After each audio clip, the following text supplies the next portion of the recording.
آج پاکستان کے وزیر خارجہ اسحاق ڈار کی جانب سے بریفنگ میں مختلف موضوعات پر بات کی گئی ہے، جس میں سب سے پہلے انہوں نے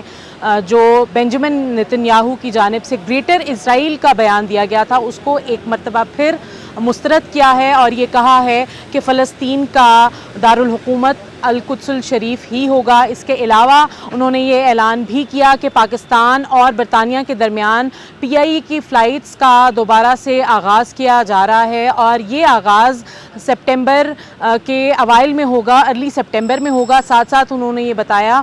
کہ چونکہ یورپین یونین کی دیگر فلائٹس تو سٹارٹ ہو چکی تھیں، لیکن UK کی جو فلائٹس ہیں ان کا شروع ہونا باقی تھا، جو کہ اب باضابطہ طور پر ستمبر میں شروع کی جائیں گی۔ تحریک طالبان پاکستان کے حوالے سے ایک سوال کے جواب میں یہ کہا کہ افغانستان جو ہے، افغانستان سے پاکستان نے جو مطالبات TTP کے لیے کیے ان میں سے انہوں نے کسی بھی مطالبے پر نہ نہیں کی، اور ساتھ یہ کہا ہے کہ جو افغان طالبان کی حکومت ہے بقول وزیر خارجہ کے، انہوں نے کئی تبدیلیاں ان کی حکومت میں کی ہیں، جس میں جو پرو TTP کے آفیشلز ہیں افغان طالبان کی حکومت میں ان کو ریموو کیا گیا ہے، اور ساتھ ساتھ انہوں نے یہ بتایا کہ افغانستان حکومت نے 700 جو پوسٹ ہیں پاکستان افغانستان بارڈر کے درمیان جو ان کو بنایا گیا ہے، یعنی 700 پوسٹ مزید جو ہیں وہ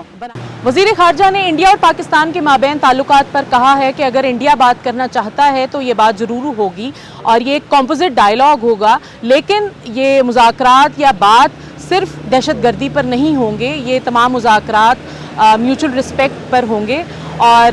ساتھ ارمینیا کے ساتھ ڈپلومیٹک ریلیشنز کو پاکستان نے کنسیڈر کیا ہے۔ وزیر خارجہ نے یہ کہا کہ ہم اگری کرتے ہیں کہ پاکستان اور ارمینیا کے درمیان سفارتی تعلقات قائم کرنے کا جو پروسیس ہے وہ شروع کیا جانا چاہیے۔ یاد رہے کہ پاکستان اور ارمینیا کے درمیان اس سے قبل کوئی بھی سفارتی تعلقات نہیں ہیں۔